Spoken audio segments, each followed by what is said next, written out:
I pretended to be unconscious in the hospital just to hear what my family really thought about me. It started 3 days after my motorcycle accident. The doctor said I was lucky to be alive, cracked ribs, concussion, broken leg, but I was healing faster than expected. By day 3, I was fully awake, but something made me keep my eyes closed when I heard footsteps approaching. My older brother Camden entered first. "Still out cold," he said to someone behind him. "Good," came my mother's voice. Maybe this will finally teach her a lesson. My heart stopped. What lesson? I mean, riding that death trap at 25? Mom continued. "She's always been reckless. Remember when she dropped out of law school? To become a paramedic," Camden corrected. Which, let's be honest, was probably smart. She never had the brains for law anyway. I lay there, perfectly still, as my family dissected my life choices like I was already dead. "The worst part is the money," Mom sighed. "Do you know how much this hospital stay is costing? And she has that bare bones insurance from her ambulance job. We could always just—" Camden's voice dropped lower. "Don't even say it," Mom hissed. "I'm just saying, if she doesn't wake up, the life insurance would—" "Stop." Mom's voice was sharp. "Someone might hear you." My blood turned to ice. They were discussing my life insurance, while I was lying right there.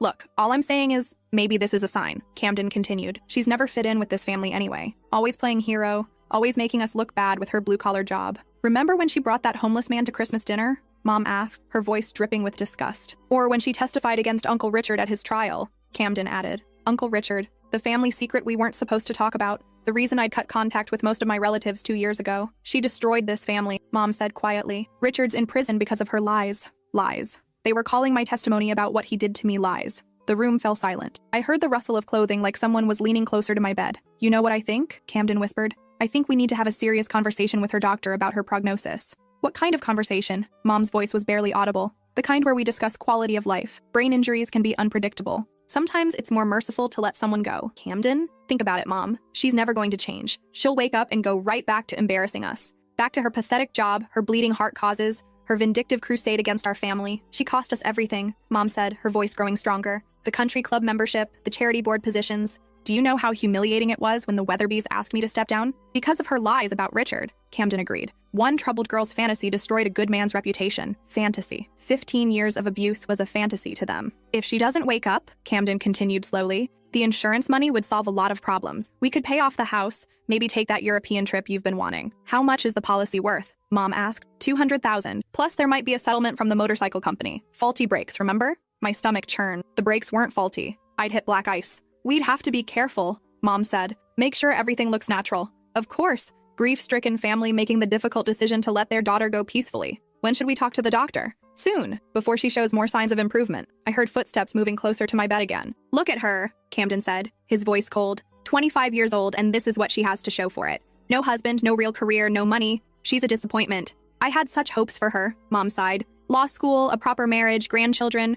Instead, she chose to throw it all away. For what? To save strangers who probably don't even appreciate it? She always was selfish." Mom agreed. "Even as a child, always causing drama, always seeking attention." Attention. That's what they called my cries for help when Uncle Richard was hurting me. "The funeral would actually help our image," Camden mused. "Tragic young woman, taken too soon. People love a martyred hero story. We could set up a scholarship," Mom added, warming to the idea. "Show how much we supported her career choice. Perfect. Turn her into a symbol while finally being free of the real thing." Their footsteps moved toward the door. "I should go talk to that doctor," Mom said. "What's his name? Martinez? Good idea. And I'll call the insurance company, just to understand the process. Remember, if anyone asks, we were here praying for her recovery," Camden finished. "I know." The door clicked shut. I lay in the darkness, processing what I'd just heard. My family wasn't just disappointed in me, they were actively hoping I'd die, and they were planning to profit from it. I forced myself to breathe normally, to keep my heart rate steady. The monitors beside me beeped rhythmically, marking time while I tried to understand what kind of people I was related to. That night, I replayed every conversation from my childhood,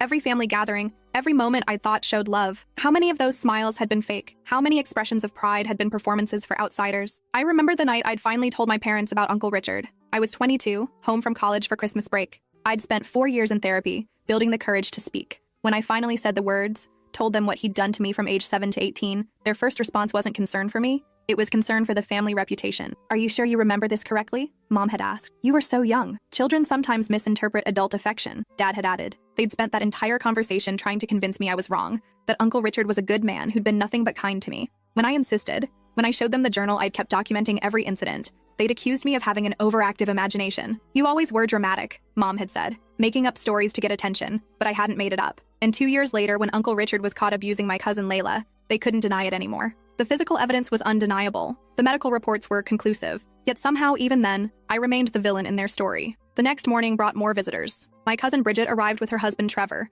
both dressed in expensive clothes that screamed success and superiority. Any change? Bridget asked, settling into the chair beside my bed like she was attending a social event. None, Mom replied, her voice heavy with manufactured grief. The doctors say it could go either way. Such a tragedy, Trevor said, though his tone suggested he was discussing the weather. She was so young. Has anyone been to her apartment? Bridget asked, and I could hear the calculation in her voice. I mean, someone should check on her things. Make sure nothing gets stolen. My apartment. The one-bedroom place I'd worked 3 jobs to afford, decorated with secondhand furniture and artwork from local artists I'd befriended. It wasn't much, but it was mine. Camden has her keys, Mom said. He's handling all that. Good thinking, Trevor said. Does she have any valuables? Electronics? Jewelry? Savings accounts? The audacity was breathtaking. They were cataloging my possessions while I lay supposedly unconscious 3 feet away. Not much. Camden's voice joined the conversation as he entered the room. Her bike was the most expensive thing she owned, and that's totaled. What about her savings? Bridget pressed. Investment accounts? Retirement funds? She spent everything on that ridiculous motorcycle, Mom said with disgust, and giving money away to every sob story that crossed her path. They were talking about my donations to the women's shelter,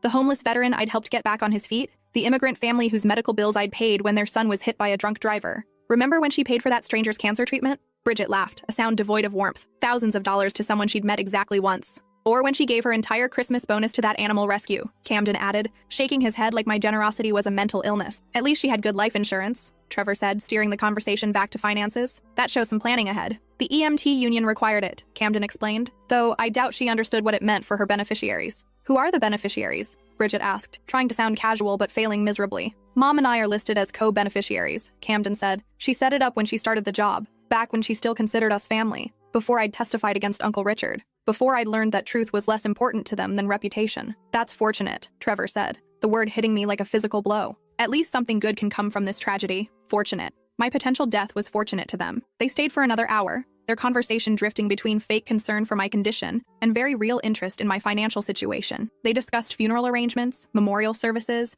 and how to present my life story in the most flattering light possible. For them, not once did anyone mention missing me. No one shared a fond memory. No one expressed hope for my recovery. They talked about me like I was already dead, like I was a problem finally being solved. When they finally left, I heard Mom whisper to Camden in the hallway, "Have you talked to Dr. Martinez yet?" "This afternoon," he replied. "I'm going to ask about her realistic prognosis and our options. Our options, not my options. Theirs." That afternoon, Dr. Martinez entered with Camden, and I immediately sensed the tension between them. I'd liked Dr. Martinez during my conscious interactions. He seemed genuine, competent, and caring. I hoped he wouldn't be swayed by whatever manipulation Camden was planning. "Doctor, I need to ask some difficult questions," Camden began, his voice heavy with fake emotion that made my skin crawl. "Of course. What can I help you with? My sister's always been troubled. Mental health issues, risky behavior, poor decision-making. Is it possible that even if she wakes up, she might not be the same person?" I felt sick. Camden was laying groundwork to question my mental competency, setting up a narrative that would justify whatever they were planning. "Brain injuries can certainly affect personality and cognitive function," Dr. Martinez said carefully.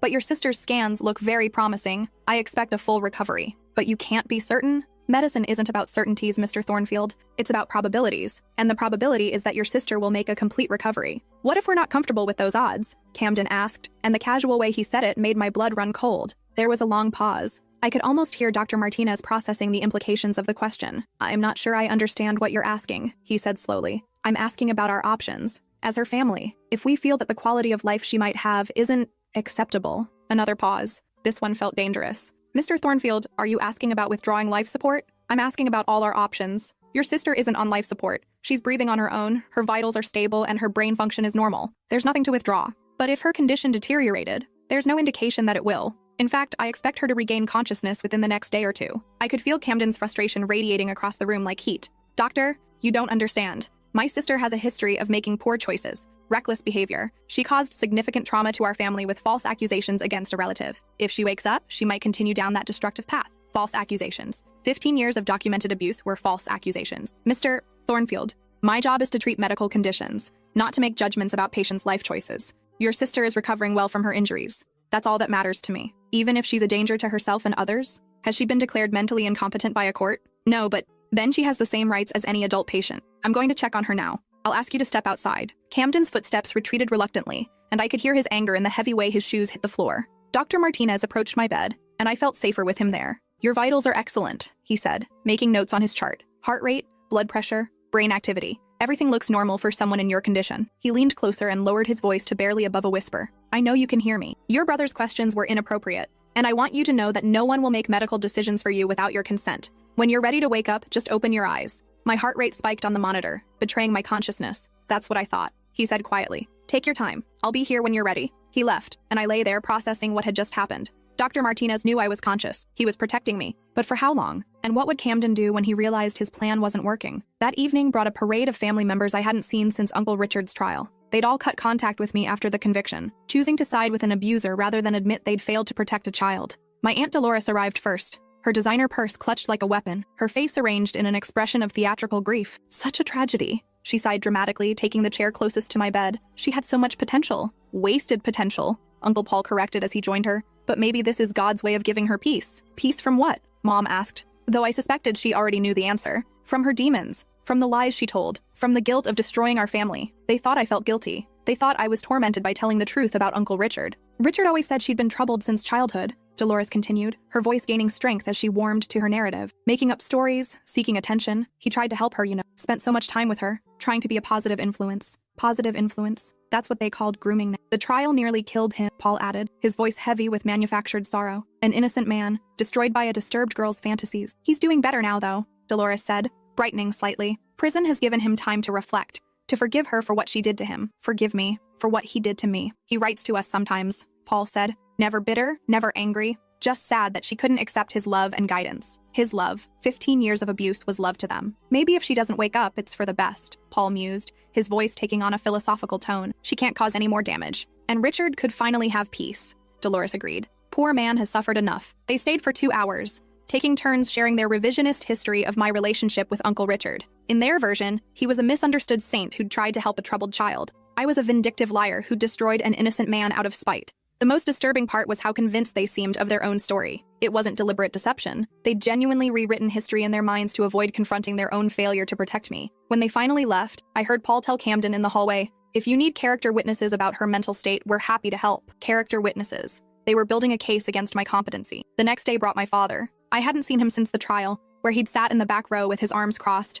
stone-faced throughout my testimony. When the guilty verdict was read, he'd walked out without acknowledging me. Now he sat beside my bed, and for a moment, just a moment, I hoped he might be different from the others. Maybe time had given him perspective. Maybe he'd realized what Uncle Richard had really done to me. I don't know if you can hear me, he said quietly, his voice rough with what sounded like genuine emotion. But I need to say something. My heart monitor betrayed my attention, beeping slightly faster. Your mother thinks I should let you go. Camden thinks it would be mercy. Maybe they're right. The hope died in my chest like a snuffed candle. You broke this family apart, he continued, his voice gaining strength. My brother is in prison because of you. My wife can't show her face at church. My son has to explain to his colleagues why his sister destroyed our reputation. But I know why you did it. You were always jealous of Richard. He was successful, respected, accomplished, everything you weren't, so you decided to bring him down. Jealous of my abuser. The man who'd stolen my childhood was someone I was supposedly envious of. The worst part is that people believed you. A court believed you. But I know my brother. He's a good man who made one mistake. A mistake. Not mistakes. Not a pattern of abuse spanning over a decade.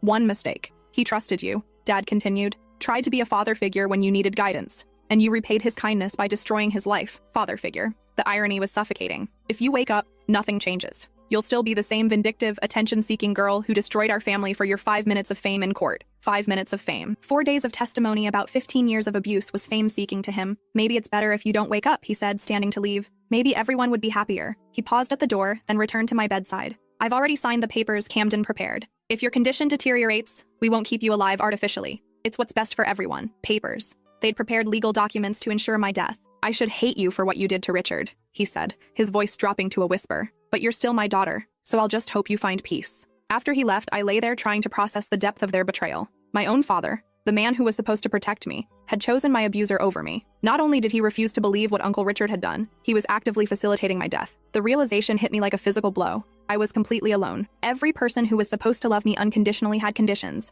and I'd failed to meet them by refusing to be silent about my abuse. That night, a new voice entered my room. Female, professional, with the crisp confidence of someone accustomed to handling delicate situations. Mrs. Thornfield, I'm attorney Patricia Walsh. You called about your daughter's situation? An attorney. They'd hired legal counsel to help them kill me. Yes, Mom replied, settling into the visitor's chair. We need to understand our options regarding our daughter's care. I've reviewed the medical records you provided. Your daughter's condition is stable, correct? For now, but brain injuries are unpredictable. The doctors say there could be complications. That was a lie. Dr. Martinez had said I was recovering well. And you mentioned concerns about her mental competency? She's made increasingly erratic decisions over the past few years, Mom said, warming to her narrative. Dropped out of law school to take a low-paying job, alienated the entire family with false accusations against her uncle. False accusations? She claimed he abused her as a child. The court believed her lies. And now an innocent man is in prison. I see. And you're concerned that if she recovers, she might continue making poor decisions? We're concerned she might be a danger to herself and others. She's always been impulsive, reckless.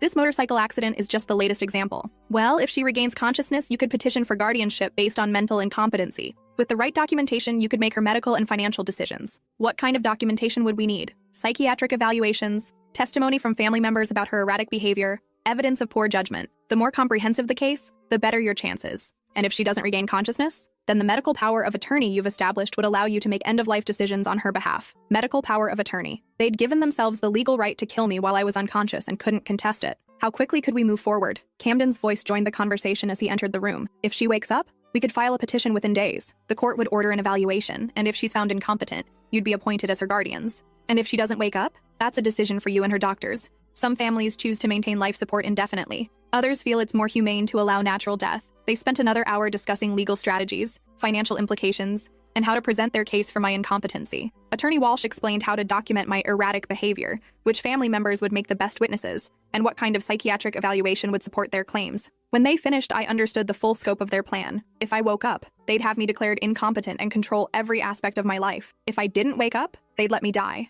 and collect the insurance money. Either way, they eliminated the problem I represented, but they'd made one crucial mistake. They assumed I was helpless, that I had no agency in my own fate. They were about to learn otherwise. The next morning, Dr. Martinez returned alone for his rounds. As soon as he entered the room, I could sense his tension. I know you're awake, he said quietly, checking to make sure the door was closed. And I know what your family is planning. We need to talk. I opened my eyes slowly, blinking in the fluorescent light that suddenly seemed too bright. How long have you known? I whispered, my voice hoarse from days of silence. Since yesterday. Your heart rate spikes every time they say something disturbing. Your brain scans show normal activity patterns. You're physically capable of consciousness. I struggled to sit up, my body stiff and weak from days of lying motionless. They're trying to kill me, I said, the words feeling surreal even as I spoke them. I know. And legally, they might be able to do it. They've filed paperwork establishing medical power of attorney. How is that possible? I never gave them that authority. They claimed you were incapacitated and had no advance directives. Without anyone to contest it, the court granted their emergency petition. But I'm conscious now. Yes, but they could argue that your brain injury has affected your judgment. With the right psychiatric evaluation and family testimony, they could have you declared incompetent. So what are my options? Dr. Martinez pulled a chair close to my bed, his expression grave, limited, but not non-existent. Tell me about this uncle they mentioned, the one in prison. So I told him everything. About Uncle Richard moving in with us when I was 7, after his messy divorce left him temporarily homeless. About how my parents welcomed him with open arms, grateful for the help with childcare while they worked long hours building their careers. About how his help quickly turned into something much darker. It started as games, I said, the words feeling like broken glass in my throat. Special games that were our secret. He said I was mature for my age, that I could handle grown-up activities other kids couldn't. Dr. Martinez listened without judgment, occasionally taking notes. By the time I was 10, the games had escalated. He convinced me it was normal, that all uncles did this with their nieces. When I got uncomfortable, he'd remind me how much my parents depended on him, how devastated they'd be if I caused problems. Did you ever try to tell anyone? Once, when I was 12, I tried to tell my mom. She was getting ready for work, rushing around the kitchen, and I said that Uncle Richard made me uncomfortable. What did she say? She said I was being dramatic, that Uncle Richard was family, that he loved me and would never hurt me. She said I should be grateful to have such a caring uncle. Dr. Martinez shook his head in disgust.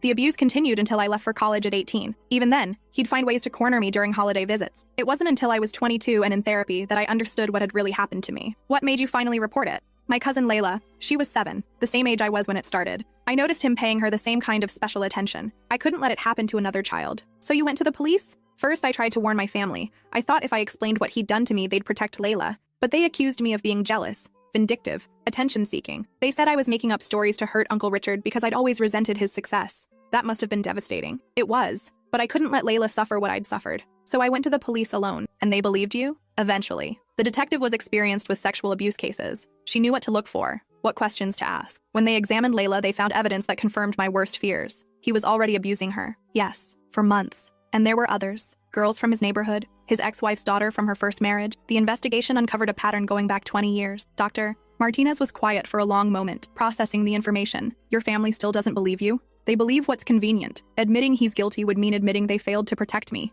It's easier to believe I'm lying. What do you want to do now? I want to disappear. I want them to think I died. That's complicated and illegal. More illegal than conspiracy to commit murder? Point taken. But faking a death involves falsifying medical records, insurance fraud, potential federal charges. What if we don't fake it? What if we just let them make their choice? Dr. Martinez raised an eyebrow. I don't follow. They want to withdraw life support, right? What if we give them the opportunity? What if I have a medical emergency that requires life support, and then they make the decision to let me die? You're not on life support, but I could be, temporarily. A complication that requires intubation. Then, when they choose to let me die, we document everything. That's incredibly risky. Less risky than letting them actually kill me. Dr. Martinez studied my chart, thinking hard. There might be another way, he said slowly, but it would require perfect timing, absolute trust, and significant risk for both of us. What kind of way? Medical records can be interpreted creatively. If you were to have a sudden decline, require emergency intervention, and then pass away despite our best efforts, well, death certificates are filed based on medical judgment. You'd fake my death? I'd document a tragic outcome following complications from traumatic brain injury, which technically wouldn't be entirely false.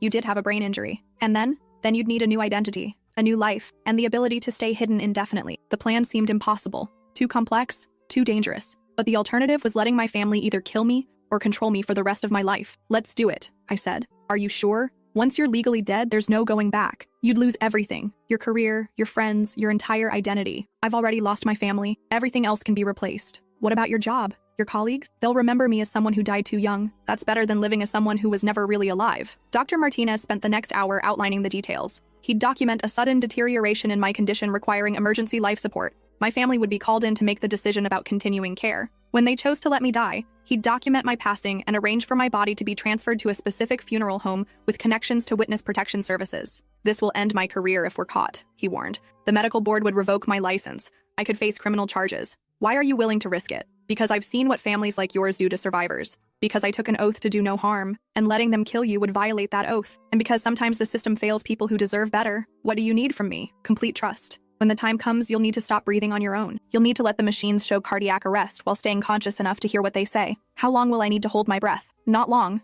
maybe 30 seconds. But it has to be convincing. What if something goes wrong? Then we improvise. But I'll be monitoring everything. I won't let anything happen to you. 2 days later, Dr. Martinez called my family with urgent news. I'd taken a sudden turn for the worse. Brain swelling had increased dramatically, requiring emergency intubation to protect my airway. They needed to come immediately. When they arrived, I was connected to a ventilator, heavily sedated according to my chart, but actually fully conscious. Dr. Martinez had coached me extensively on the procedure, how to stay perfectly still, how to let the machine breathe for me, how to remain unresponsive to stimulation. What happened? Mom asked, and I could hear the carefully controlled excitement in her voice. The brain swelling increased suddenly overnight, Dr. Martinez explained gravely. We had to intubate to protect her airway. She's in a medically induced coma now. What's the prognosis? Camden asked, trying to sound concerned but failing to hide his anticipation. Guarded. The increased pressure has affected vital brain structures. Even if we can reduce the swelling, there may be permanent damage. What kind of damage? Mom pressed. Cognitive impairment, personality changes, loss of motor function. She might never be the same person she was. I could practically hear their relief. What are our options? Camden asked. We can continue aggressive treatment and hope the swelling responds to medication. Or, Dr. Martinez paused dramatically. Or what? Mom prompted eagerly. Given her prognosis and the likelihood of severe impairment, some families choose to withdraw life support and allow natural death to occur. Is that what you'd recommend? Camden asked. I can't make that decision for you. I can only provide information about her likely outcomes and respect whatever choice you make as her family. They asked to speak privately. Through my closed eyelids, I could sense them huddling together near the window, whispering urgent consultations about my fate. Doctor, Mom said finally, returning to my bedside, we've made our decision, and that is, we want to withdraw life support. It's what she would want. She always said she wouldn't want to live if she couldn't be independent. I'd never said any such thing, but I wasn't surprised they'd invent a conversation that justified their choice. She wouldn't want to be a burden, Camden added. This is the merciful thing to do. Merciful. Murdering me was merciful. Are you certain? Dr. Martinez asked. This decision is irreversible. We're certain, Camden said firmly. When can we proceed? I'll need to complete some paperwork, notify the ethics committee, and allow time for any family members who want to say goodbye. Tomorrow morning, we can begin the process. That night, Dr. Martinez came to check on me after the evening shift change. Are you ready for this? He whispered, checking to make sure no one was in the hallway. I squeezed his hand, the first voluntary movement I'd made in days. Tomorrow, when they withdraw the ventilator, you'll need to stop breathing on your own for about 30 seconds. I'll document cardiac arrest, then begin resuscitation efforts that will fail. From there, you'll be transferred to the morgue and then to our contact at the funeral home. What about my records here? They'll show that you died from complications following withdrawal of life support. Cause of death will be listed as natural. Brain death following traumatic injury. And if they want an autopsy, they won't. Your family has already indicated they want immediate cremation with minimal ceremony. Of course they did. The faster I disappeared, the sooner they could collect the insurance money and move on with their lives. One more thing, Dr. Martinez said. I've contacted someone who specializes in helping abuse survivors disappear. She'll be waiting at the funeral home to begin the process of creating your new identity. What's her name? Agent Patricia Wolf, FBI. She's been tracking your uncle's case and knows about your family's reaction to your testimony. The FBI was involved. This was bigger than just my family's greed. It was part of a larger investigation into how abuse survivors were silenced by their family. The next morning, my entire extended family gathered for my death. Aunts, uncles, cousins, people who hadn't spoken to me in years, suddenly appeared to witness my final moments. They arranged themselves around my bed like mourners at a wake, their faces carefully composed in expressions of grief that didn't reach their eyes. Dr. Martinez explained the procedure with professional gravity. When life support was withdrawn, my body would either resume natural breathing or cardiovascular function would cease. There was no way to predict which would happen. Before we begin, Mom announced, we'd like to say our goodbyes. One by one, they approached my bed with their hollow words of farewell. We love you. Rest in peace. You'll finally have the peace you've been seeking. Uncle Paul leaned close and whispered, so only I could hear, maybe now Richard can finally forgive you. Aunt Dolores squeezed my hand and said, we know you're sorry for what you did to our family. My father kissed my forehead and murmured, I hope you find whatever you were looking for. Camden was last. He gripped my hand and said loud enough for everyone to hear, we're sorry it had to end this way, but we know this is what you'd want. To be free from the pain you've been carrying. What I'd want. They were killing me for my own good. Are you ready to proceed? Dr. Martinez asked. We're ready, Mom said without hesitation. Dr. Martinez began the process of withdrawing life support. First, he discontinued the IV medications that were supposedly keeping me sedated. Then he removed the feeding tube. Finally, he began preparing to extubate me. Once I remove the breathing tube, we'll know quickly whether she can breathe on her own, he explained. And if she can't? Camden asked. Then we'll make her as comfortable as possible while nature takes its course. The breathing tube was removed. This was my moment. I forced myself to remain completely still, to not draw a single breath, despite every instinct screaming at me to inhale. She's not breathing on her own, Dr. Martinez announced, watching the monitors that were showing the predetermined patterns we'd arranged. Around me, I heard the subtle sounds of relief disguised as grief, quiet sighs, shuffling feet, whispered conversations about how peaceful I looked. Heart rate is dropping, Dr. Martinez playing his role perfectly. Is she in pain? Mom asked, though her voice held no real concern. No, she's completely unconscious. This is peaceful. How long will it take? Camden asked. Not long now. Her heart rate is becoming irregular.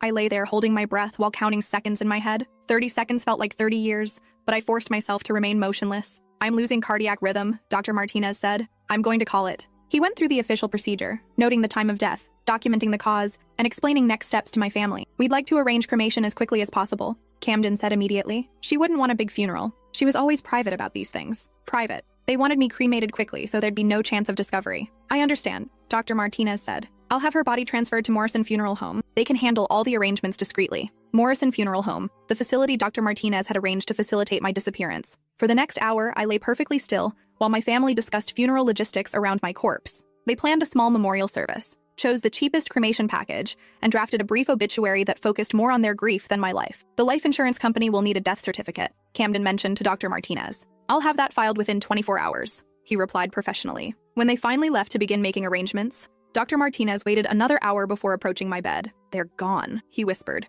You can breathe now. I gasped, filling my lungs with air that tasted like freedom and terror in equal measure. How do you feel? Like a ghost, I said, my voice hoarse from the effort of staying silent. How does this work now? In about an hour, the funeral home will send a hearse. You'll be transferred in a body bag to their facility, where you'll meet Agent Wolf and begin the process of becoming someone new. What about you? Won't they investigate when they realize the death certificate was falsified? The beauty of this plan is that technically, I never falsified anything. You did stop breathing, your heart did stop, and you were pronounced dead based on the observable evidence. If questions arise later, I'll say there was a communication error about the timing of your recovery. That seems like a thin defense. It's better than the alternative, and Agent Wolf assures me that your family's actions are already under federal investigation. Once that becomes public, any questions about your death will be overshadowed by the criminal charges they'll be facing. They're really going to be arrested? Insurance fraud, conspiracy to commit murder, abuse of medical power of attorney. The FBI has been building a case since they filed that insurance claim before you were even declared dead. An hour later, I was wheeled out of the hospital in a body bag, loaded into a hearse, and transported to Morrison Funeral Home. The irony wasn't lost on me. I was being born again in a place designed for endings.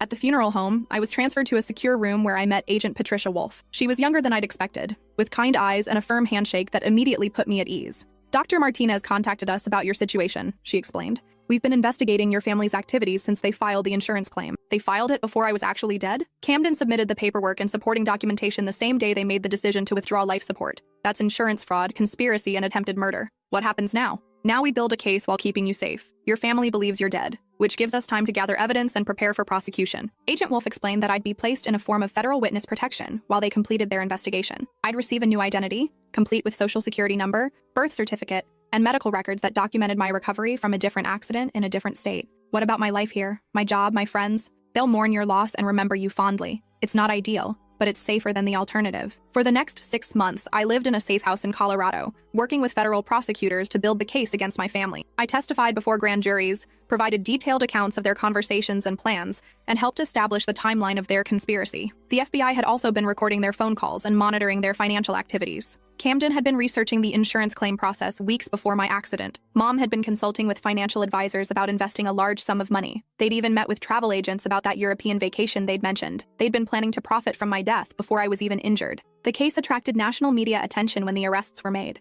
Family plots daughter's death for insurance money. Abuse survivor outsmarts murderous relatives. The woman who had to die to live. Camden was sentenced to 18 years for conspiracy to commit murder and insurance fraud. Mom received 15 years. The other family members who participated received sentences ranging from 5 to 10 years, depending on their level of involvement. Uncle Richard's parole was denied again, with my case cited as evidence of his continued danger to family members and the ongoing impact of his crimes. Dr. Martinez faced a medical board investigation, but was ultimately cleared of all charges. The board ruled that his actions were justified given the credible threat to patient safety, and he was commended for his courage in protecting a vulnerable patient. 2 years after my death, I testified at Uncle Richard's third parole hearing via secure video link. The parole board was shown evidence of my family's conspiracy and my continued need for federal protection. His parole was denied for another 5 years. I now live under the legal identity of Sage Miller in Oregon, working as a paramedic in a rural county where my skills are desperately needed. I've completed additional training under my new identity and earned certifications that allow me to serve as a flight medic for the region's helicopter rescue service. My new colleagues know me as someone who transferred from Colorado after a difficult divorce. They don't know about my past, but they know me as someone who fights fiercely for patients, especially those who are vulnerable or voiceless. The work is demanding, but fulfilling. Every life I save feels like proof that I made the right choice, that surviving was worth the cost of everything I left behind. Sometimes I get letters forwarded through the FBI from distant relatives who claim they always suspected something was wrong and want to reconnect now that the truth has come out. Some offer apologies for their role in ostracizing me. Others claim they were manipulated by the family members who are now in prison. I read these letters carefully, then file them away unanswered. Because the most important lesson I learned during those days in that hospital bed is that family isn't defined by blood or genetics. It's defined by the people who show up when you need them, who believe you when you tell difficult truths, and who protect you even when it costs them something precious. Dr. Martinez still checks in through secure channels, updating me on his continued work with abuse survivors and the protocols he's developed for identifying families who pose threats to vulnerable patients. Agent Wolf has become a genuine friend, someone who understands the complexity of survivor guilt and the ongoing challenge of building a new identity while processing old trauma. My new EMT partner, Quinn, doesn't know about my past, but has become the kind of friend I never had growing up. Someone who values honesty, courage, and genuine kindness over social status or family reputation. Last year, I helped save a teenage girl who'd been sexually abused by her stepfather. When her family tried to pressure her to recant her statement, tried to convince her to keep it in the family to avoid scandal, I made sure she had advocates who believed her. I made sure she had what I'd never had, adults who prioritized her safety over their own comfort. The hardest part of my new life isn't the isolation or the false identity, or even the knowledge that I can never return to who I used to be. It's accepting that the people who were supposed to love me unconditionally were willing to kill me for money and convenience. But from that devastating truth came an unexpected gift, the absolute certainty that I'm stronger than I ever imagined. Strong enough to fake my own death, outsmart people who thought I was helpless, and rebuild my entire existence from nothing. Strong enough to save others. Every emergency call I respond to, every patient I help stabilize, every family I comfort in their worst moments is proof that sometimes the best revenge against people who try to destroy you is simply refusing to stay destroyed. My family thought they were eliminating a problem. Instead, they created someone truly unstoppable. Someone who learned that the most powerful thing you can do when people want you gone is to choose exactly how you disappear and exactly when you return. Even if returning means becoming someone entirely new, the woman they tried to kill is gone forever, but the woman who took her place is everything they never expected. Someone with nothing left to lose and everything to fight for. Someone who discovered that sometimes you have to lose everything to find out who you really are. And sometimes the person you really are is someone worth dying for, someone worth living for, someone worth becoming.